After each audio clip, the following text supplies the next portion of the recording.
Welcome to the Justin Johnston Show. We're glad to have you back. It's the day after Christmas, and there's been a lot of changes, just a lot of good peacefulness in the world. I always love to get past Christmas. Into New Year, start new goals. Yeah, it's always New mindset. It's one of my favorite weeks of the year because it's like I always work the last week of the year, but it's kind of on, okay, what can I do to change things? How can I make things better? I reflect a lot on the year before and things that I really want to achieve, right? And so there's this, my phone's not blowing up in the day. I've got a lot of time to really think about what I can do in the following year, in the next year, right? Yeah. And of course, Trump's just won the election.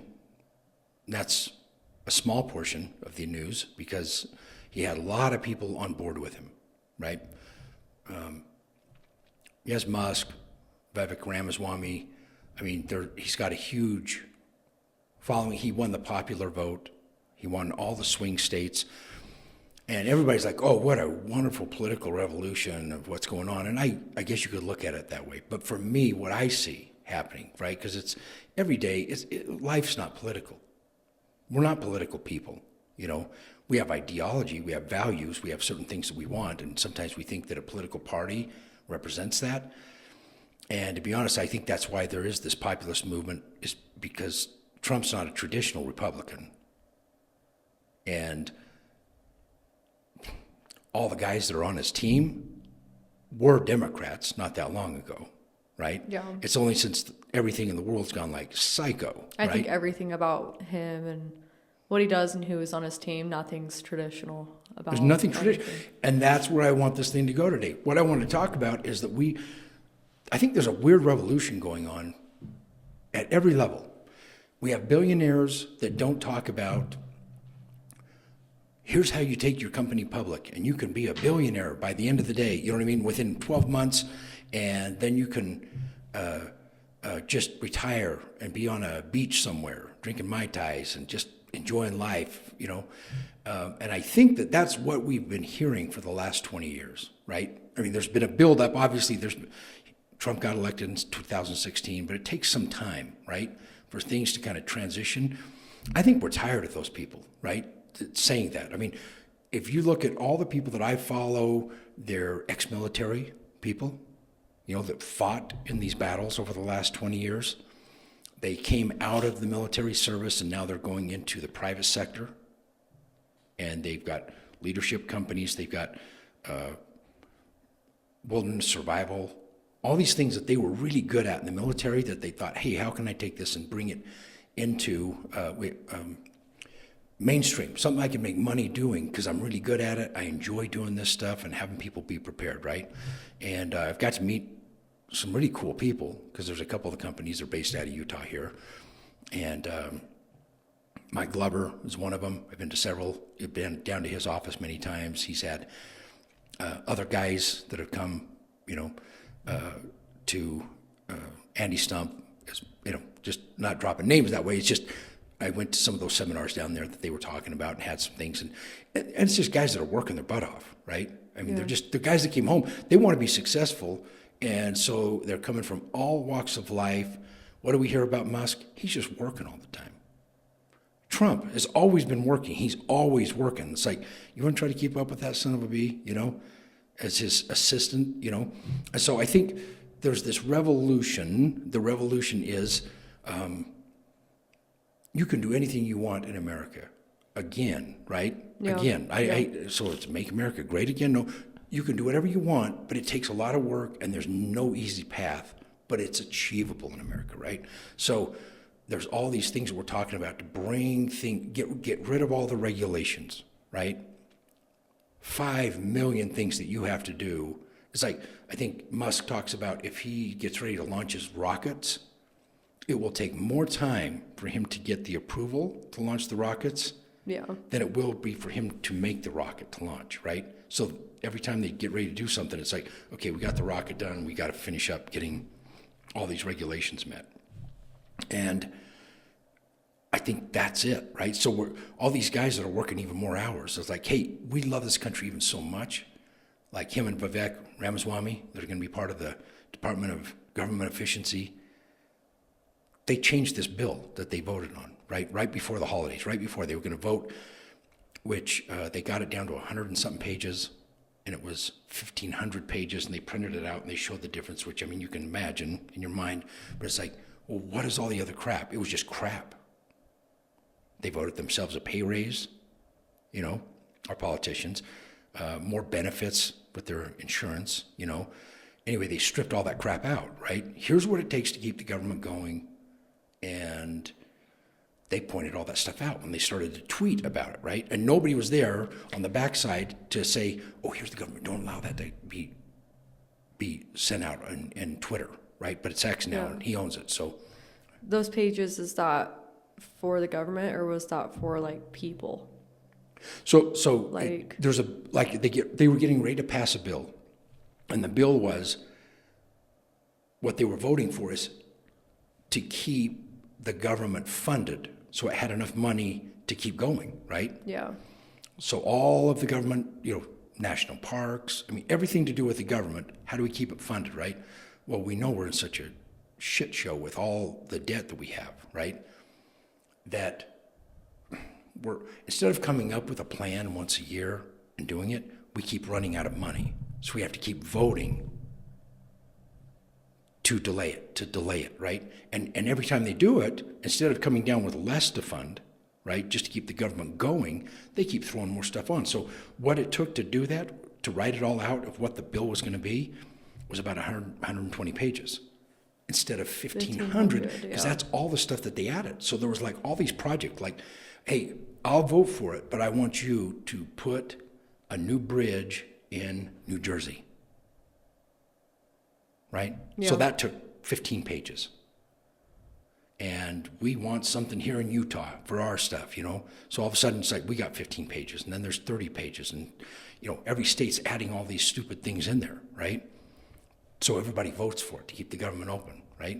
And all of a sudden it's just out of control. They've been doing it like that for so damn long that nobody even questions it, right?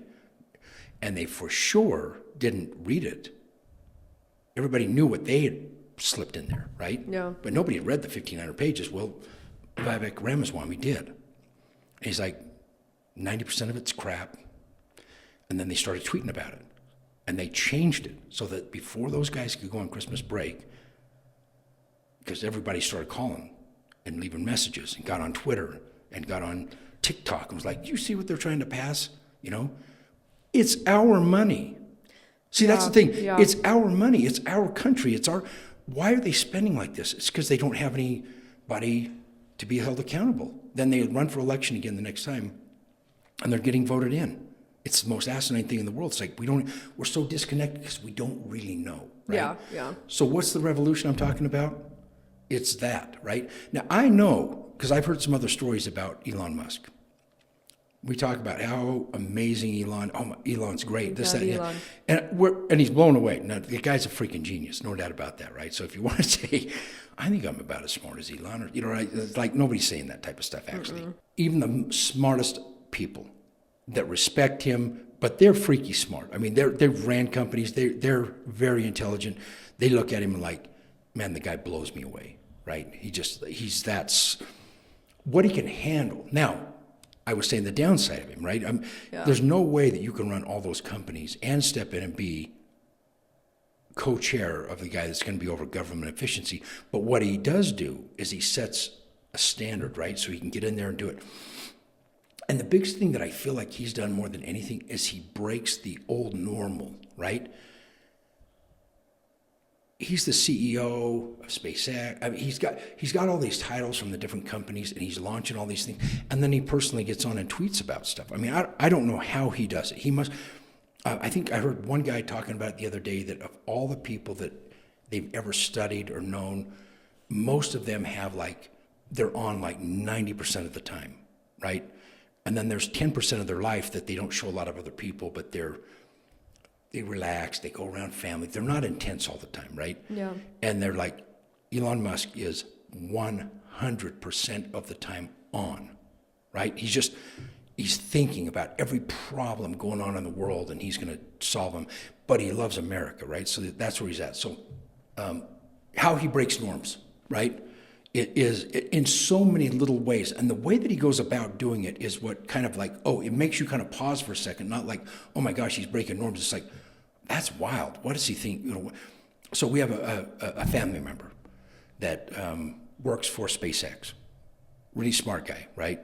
And I mean, the guys that work at SpaceX are people that are wanting to just work on engineering type stuff, right? I mean,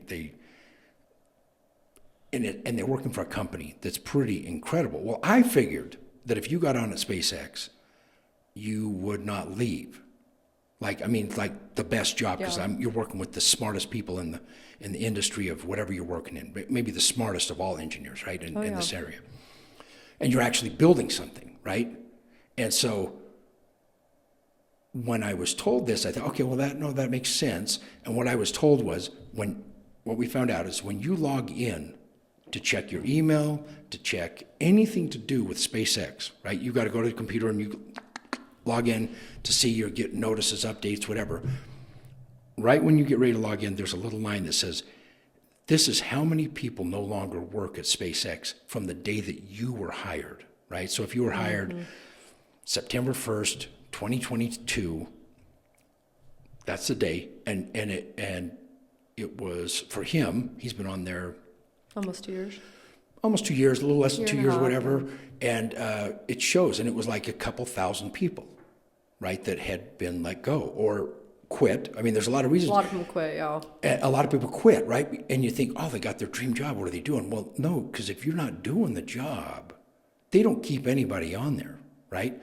You might even be a really good engineer, but you fight with people. You don't work well. You don't like working 20 hours a day.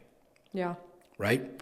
And Musk's way of doing things, and everybody else that works there, because even if Musk sets the standard, you got to have everybody on board to be working as many hours as they are, right? And it's in every company he's with, right? So, but at the end of the day, it's 2,000 people couldn't take it, right? They couldn't take the criticism, right? And why would you not criticize a really good employee? Not belittle them, but say, hey, we need you to do this because we're all counting on you, right? A lot of pressure. Not everybody works well under that type of pressure.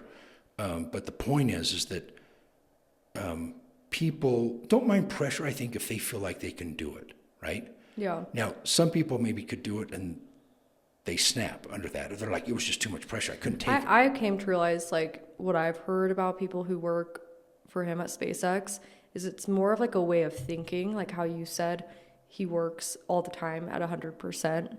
It's never 90, it's always just 100%. He's always thinking of new ways to improve.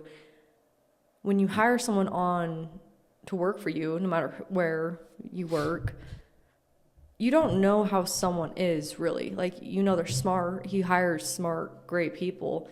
Yeah. But, you know, he's more of the, you're done working once your work is done.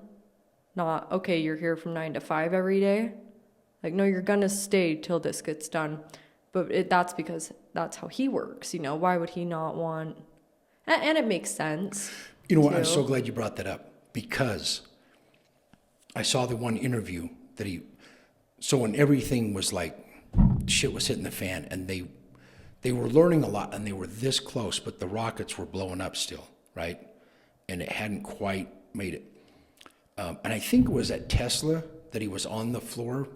Maybe it was SpaceX. I don't remember. It doesn't matter. The point is when I started out this video, I was talking about how the old way of thinking was, you make your billions with this great idea, and then you can retire and you can have this easy lifestyle, right?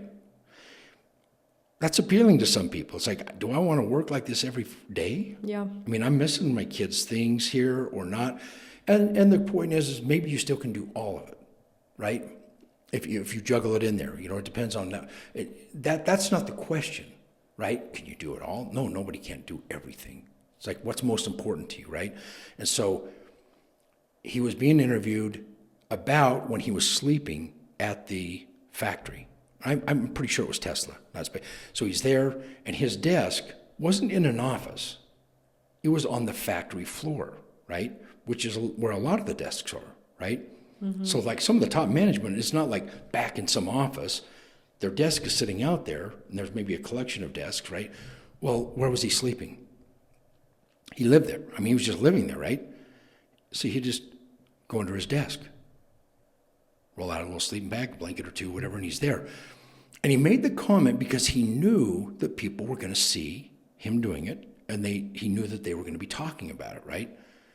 He wasn't doing it for that reason, but what he said, I needed them to know that we were in crisis mode, right? Yeah. And that I was not sitting, because he referred to a couple of people that were like on a big corporate conference call, and the CEO was demanding that everybody was in and working their ass off, right?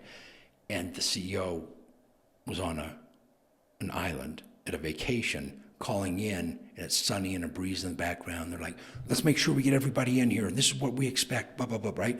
That's what happened in the prior 20 years, right? And he's saying, I wanted them to know, not as a showboat that I was on the floor, but that I was asking everybody to do what I was doing.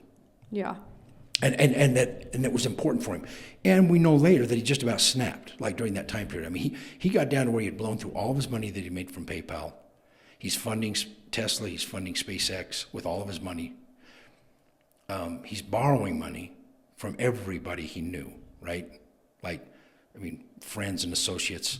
I mean, he's got 100,000 from these. I mean, that's what it kind of got down to, 100,000, 50,000. It wasn't millions. I mean, he had people that he had borrowed that from too, you know what I mean? But it was like, he's sleeping on people's couches too. Like if he's traveling, he's like, I'm trying not to spend money in hotels and shit like that, right? I mean, he was like literally like staying with people when he was going around. That's what's changed, right? Trump, yes, he's got his little thing down in Mar-a-Lago, but the reason he's kind of got that set up is because everything he's doing is always working, right? He's got to have this environment that he's got, people can come and he's always working. They can show up at Mar-a-Lago and he can meet with them and meet with them and meet with them, and they can also meet with his people, right? Now it's President of the United States. I mean, he's kind of moved down there.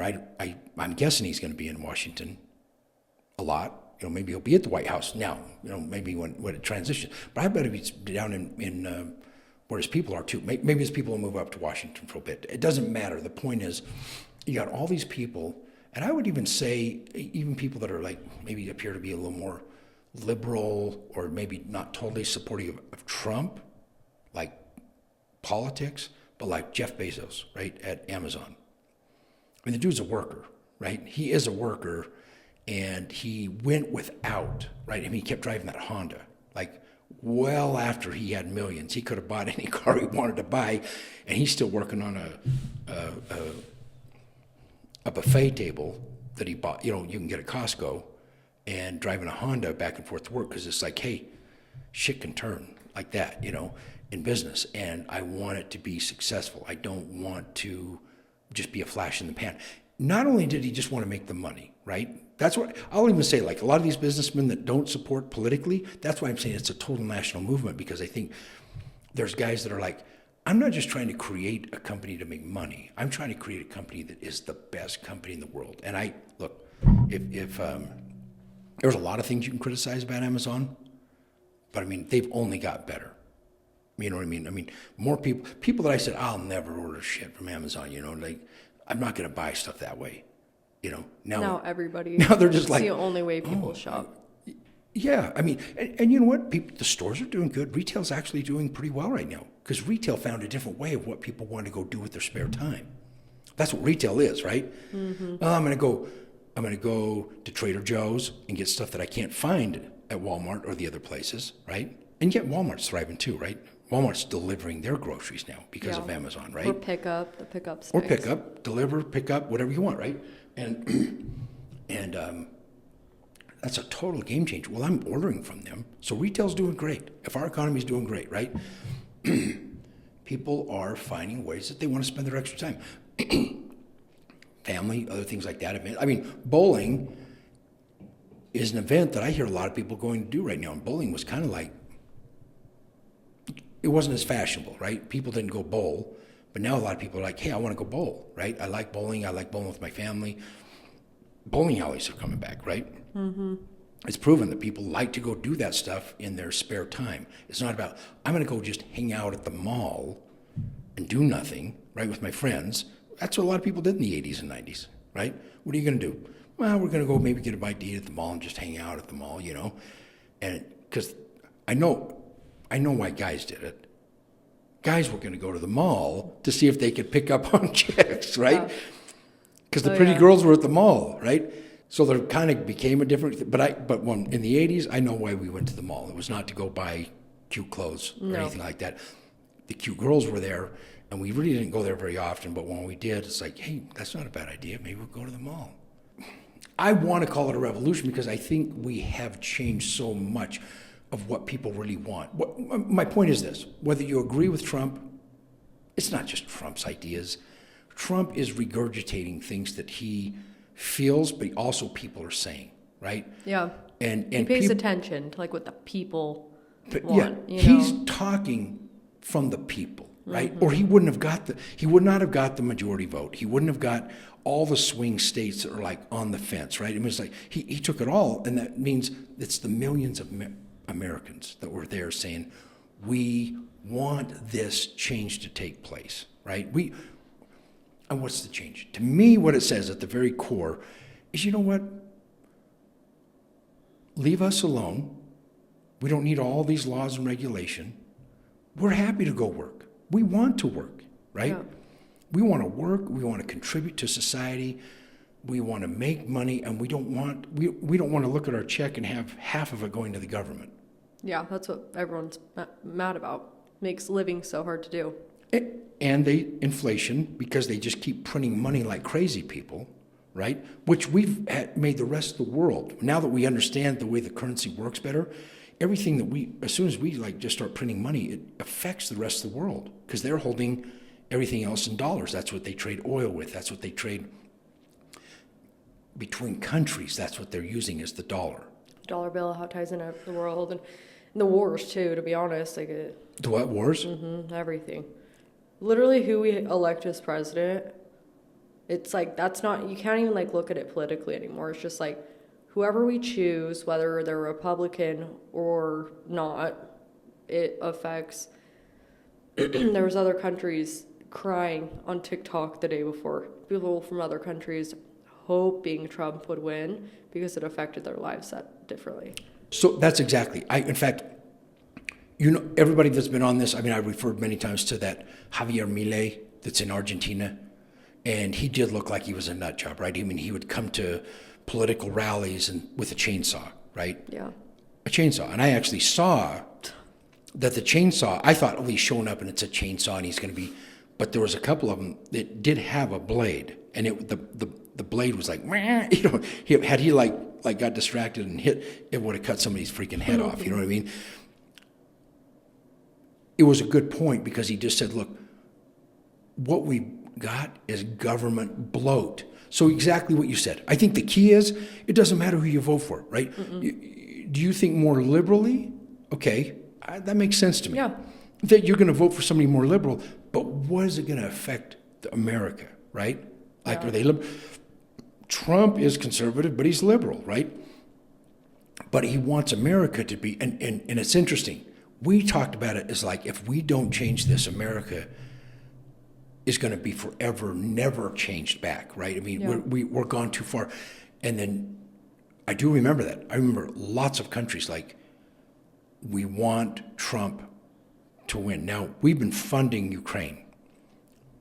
It's interesting because now I've met people from Ukraine, business people that I've actually met. Some of them are much more closer, and they're like, what they're saying in the United States by funding and all these other things are not funding is just not what's going on over there, right? And I don't know how to gauge it or not. The point is, I hate war.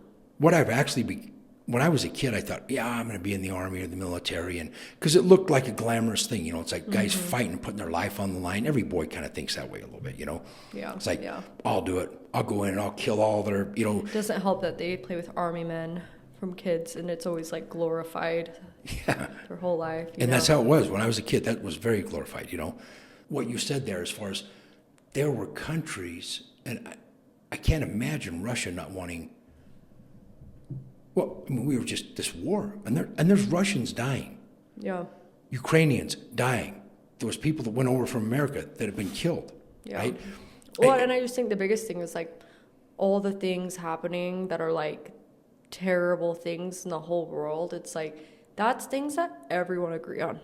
Like I'm talking like Americans. Is there such this divide around election? Every single election, every single one. When really, whether you're a Republican or not, everyone's views really are the same. For the most part. We want the same things. Yeah, yeah. In the end, we want the In same the end, types we of want the things. same things, so I've never understood the divide because there's this fight when you're really talking about the same exact thing. Now, I know a little bit about it. Here's what I think about that. It is because things become political, Yeah. right? So you think that this person is going to make it better, right? The ideology that they have, and the truth is, I think, and I do think, no matter what, look, capitalism has its flaws, right? I mean, capitalism doesn't really care. What I love about capitalism, it doesn't care what color you are. It doesn't care who your parents were. It doesn't care what school you went to, right?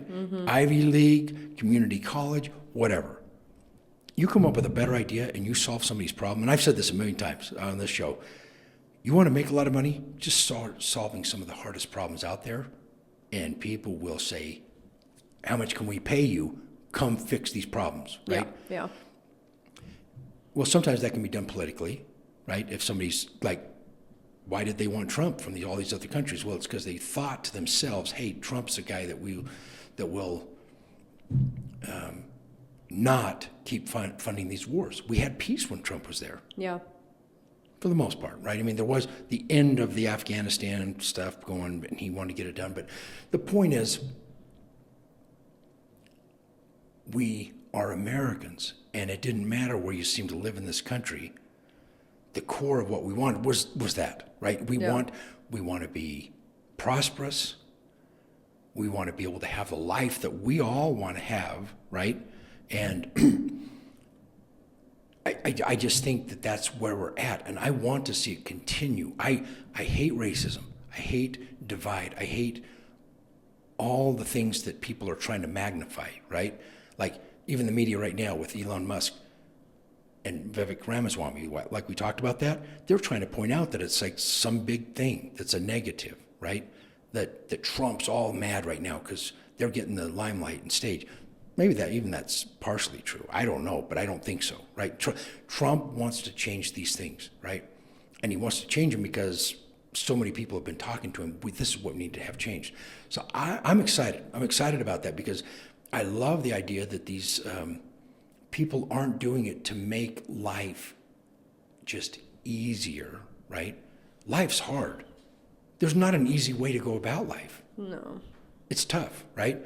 And if you're more successful and you have more prosperity, then I believe that is a greater responsibility for you to help other people do that. Yeah. Right? Yeah. And it can come a lot of different ways. It's like, oh, I'm in a position I can hire some people.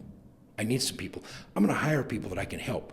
You're helping me, right? So to do that, well, I want to, what other jobs can I create to help train people, not to do that one little job. I want you to take these things that you're doing to edit. I don't even understand this stuff, right? I really don't. Like, how do I do this and put the words across on the shorts? I mean, nor do I even want to know how to do that. I have no desire. But you could take that and take it to a whole other level that I'm not even thinking about, right? I can hire somebody on and I can teach them how to build a database in real estate that they could go out and dominate. And they don't even realize that's the key of it, right? Yeah. If they could just build this database and know how to follow up with people, well, I want to teach them that. Yeah, they could be my competitor, but that's the type of competitor I want to have. I don't want a guy that's just out there promoting stuff. Like, he's actually providing a service. He's kicking butt out there, right? Go watch Cold Calls videos from last week. Yeah. Well, Well, database because you're cold calling. Yeah, it's cold call. And who are you calling? People in your database, hopefully, right? When you're just starting out, you don't have that database, but I can show you how to build it. I can show you how to build it fast. I want to do that. I want our industry to do better. You know what I mean? Yeah. I know. I want to have a company that is doing things kind of on the cutting edge, using all the technology and yet all the old school stuff of like being out there. Why don't you go talk to the people in their building, right? Mm-hmm. That's what I hear. I mean, Musk wants to hire more people to do these things. Jeff Bezos wants to find better ways to do it. You worked for Amazon for a little bit. It's intense. They didn't pay you very much money for the stuff you were doing. No, but he's got it running like perfectly. And it's even going to get better. It is the craziest thing ever. But I feel like that's kind of what you're saying with this whole topic of this video is it's how do you really make things better? You started out with saying the list 1,500 down to 150 it got down to. Oh, yeah, the pages. Yeah, the pages. 1,500 pages versus the 120. I think that's kind of the point is like we've overcomplicated a lot of things. We try to do new this, new that, new rules here, new rules that. And it's like we finally have people who give an actual shit about the people that are outside of the government. And I think that's pretty cool. It's amazing that it actually has changed so much to where they actually got that. I mean, that's not something like, can you imagine if we got to where we got Congress to reverse that? You know what I mean? It's like, that's how they used to talk before. It's like, how do we get rid of the swamp in Washington? Well, jeez, I mean, if you can point out all the crap they're doing and just put it on Twitter without the government going in and saying, don't release that, you know? Yeah. Right? I mean, we found out that's what they were doing. Americans will make the right choices because they've got family and kids and everything else. It's like, when it gets down to it, just let me do what I'm going to do. I don't need a lot of help, right? I got friends, family, people. And you know what? We're pretty spoiled that way because we do have friends and family that care about us. Yeah. Not everybody does have that, and I get that. But they can build that. They can get a network of people. I have friends that aren't my family, but they care about me, right? They care about me. Chad was on a couple weeks ago, you know, a friend I've had for a lifetime. I've followed him. He's followed me. We've been business associates. We've been all sorts of things. But I mean, and he's also a great example. If you go watch the video from a few weeks ago, yeah, with someone who has gotten more successful and then chooses to help out people below him. Yeah, and that's the difference between America being great and America not. When you race to the top, are you gonna help people after you get there, or are you gonna reap all the rewards? Yeah, which is exactly the opposite of what has been said for a while, right? Mm-hmm. And I love too, because Chad did talk about that. He said, I couldn't have built my company without him. That's why I want to go back and make sure that they have a stake in this and that they can be rewarded for what they did. Because, I mean, actually, he talks about that. I mean, doing like 1,000, I think he said in the record years, like 1,300 events. Yeah. And that's like 13 a week or something, he said. It's psycho. It's not, it's like, if you take out weekends and other things like that, which there are no weekends, right? I mean, if the event's on Friday, Saturday, Sunday, I mean... All the main events are on the weekends, yeah. A lot of events are, right? Mm-hmm. So a lot of the big ones that are on TV and all that other type of stuff, whatever. So, I mean, those people gave, and he did, right? So I'm impressed with where we're at right now. And I would like to think, now some of the leaders in the country are my age, right? Gen Xers. And I know for sure, almost all of my friends and people that I know, we want to turn over a country that's better to millennial, Gen Z, whoever they are. It doesn't matter. You can call it whatever you want. We want our kids to have a better world than what we are in, right? Yeah. Because we've had a lot of prosperity. We've had a lot of benefits. But at the end of the day, it's like, I can't imagine turning over a world that's like, we screwed it up. Or a lot of times what we're thinking is like, well, we didn't screw it up. Nobody wants to admit they screwed it up. It's screwed up. And we can't fix it. It's too broken. Yeah. That's what we're not saying. I think, look, we've screwed up all sorts of things with our generation, but we can help change this. And the best way to do that is to just get out of our own way, right? Don't make the government the solution. The government is something that can help us, but it's got to be limited. We don't need most of the government that's out there right now. And I think the only way you can fully come to that conclusion is that you had a government that got too big, too many things out there, to where even people are like, hey, you want the best job, go work for the government, because then you're taken care of for the rest of your life. They can't fire you, almost, like, type of thing, right? Which is no good. It does something against us mentally and emotionally, that I'm working for a place that can't fire me. You know what I mean? No. It's like, you got to be able to feel like you could get fired if you're not doing your job, right? And so we're rambling on that. But I think that's it. Look, we're in that week in between Christmas and New Year's. And it's a time to reflect. A lot of people are going to make their 2025 goals, and it's going to include life-changing things if they can do it. A lot of times it comes down to, I'm going to quit smoking, I'm going to lose this weight, I'm going to go to the gym, I'm going to get fit finally, and generally by January 15th. The smoking part by January 3rd or 4th, you know what I mean? Because the nicotine's so difficult, to get off of, right? But the point is, it doesn't matter. Those things are secondary. Really, you can do a reset every single day of the year. And this particular year, from November being the election, it's more than that, right? I mean, I don't want to be having wars with Hezbollah and Israel and attacks coming, where they're coming into a concert and still, I just want all that to go away. And I know I'm not stupid. I know we live in a world that can be crazy. And there's not everything's America, right? So whenever I see these things going on around the world, I'm like, what are they thinking? I'm like, well, hell, it's not America. They don't have all the things we have, you know what I mean? They're desperate. People are desperate, right? They just want things to be right in their own world. But I'm excited. I'm excited for where things are going, I hope. Now, I know there's a lot of crazy things overall, but that's it. I think that's just what I wanted to go over for today and hit. And so if you like what we're talking about, please like and subscribe to this show. Comment. We need your comments if we're going to actually be able to respond. We're trying to do a little bit better job of that on some platforms and media. Anything you want to end on besides that? That's it. Life's short. Be happy. Life is short. Be happy. And only you can control that part of it. Thanks. See you next week.